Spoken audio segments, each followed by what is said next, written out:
পাটোয়ারির যে আচরণের কথা মোশাররফ ভাই এটা বলে শেষ করলেন, ঠিক আছে, সেইখানকার মতো একটি আচরণের মধ্য দিয়ে কিন্তু একটা ঘটনা হয়েছে আর কি। আর সেই ঘটনাকে আজকে যদি আপনি রিকগনিশন দেন আমাদের বিএনপির মহাসচিব, তার ব্যাপারটা কেমন দাঁড়ায়? আমি সেই জায়গাটা আবার একটু পুনর্বার ভাববার চেষ্টা করছি, রিভিউ করতেছি আমি। আপনাদের নিশ্চয় মনে আছে যে আওয়ামী লীগকে তো নিষিদ্ধ করা হয়নি, আওয়ামী লীগের কার্যক্রমকে নিষিদ্ধ করা হয়েছে। কিভাবে করা হয়েছে, কোন পদ্ধতিতে করা হয়েছে? নির্বাহী আদেশে, এন্টারিম গভর্নমেন্টের নির্বাহী আদেশে করা হয়েছে। এন্টারিম গভর্নমেন্ট এসে তো খুব অন্তর্ভুক্তিমূলক রাজনীতির কথা বলেছিলেন আর কি, ঠিক আছে, খুব অন্তর্ভুক্তিমূলক রাজনীতির কথা বলেছেন। সেখান থেকে তারা শিফট হলেন একটি ঘটনার মধ্য দিয়ে। সেটা কি হলো, হঠাৎ করে এটাকে আমার যতদূর মনে পড়ে এটা এনসিপিরও কর্মসূচি ছিল না।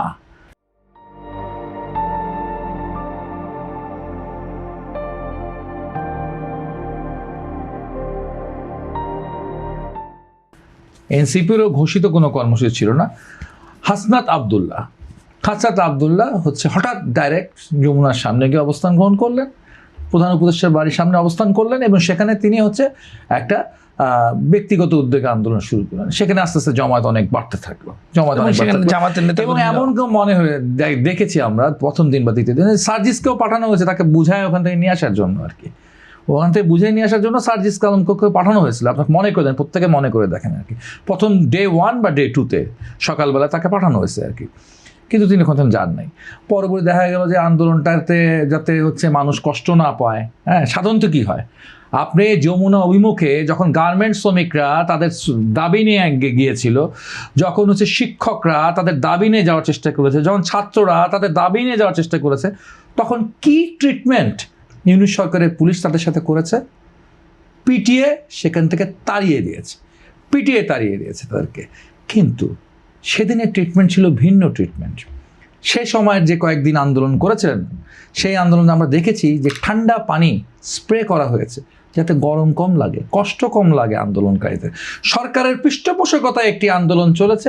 আবার সেই আন্দোলন করতে করতেই আমরা দেখেছি ইউনূস সাহেব বলেছিল আমি পদত্যাগ করব, ঠিক আছে, আমি পদত্যাগ করবো বলে সে পদত্যাগ করলেন না, এবং তিনি ওনার একটা খেলে দিলেন। কী খেলা দিলেন? তখন বিএনপি খুব স্ট্যান্ড নিয়েছে।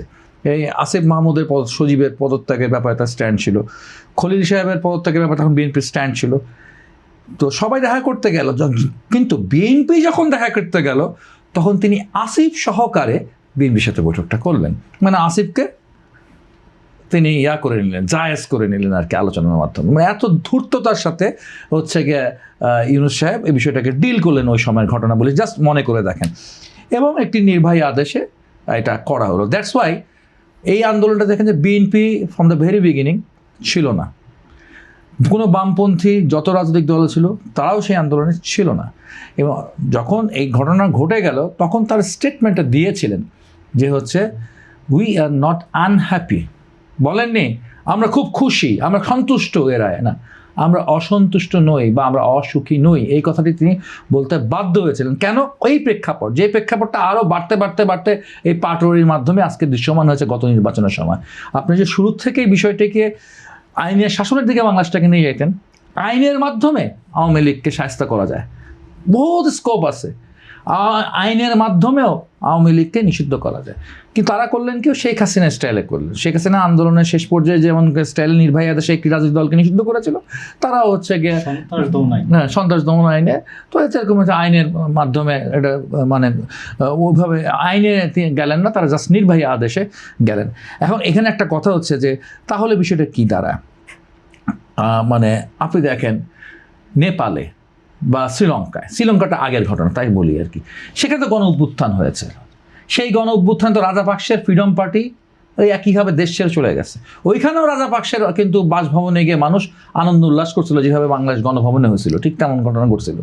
কিন্তু সেই শ্রীলঙ্কায় যখন নির্বাচনটি হয়েছিল, সেই নির্বাচনে কিন্তু রাজাপাকসের পার্টি অংশগ্রহণ করছিল, এবং সেই পার্টি দুর্দান্ত প্রতাপের পার্টি মাত্র 4.5% ভোট পেয়েছে, মাত্র 4.5% ভোট পেয়েছে। নেপালে কি হলো?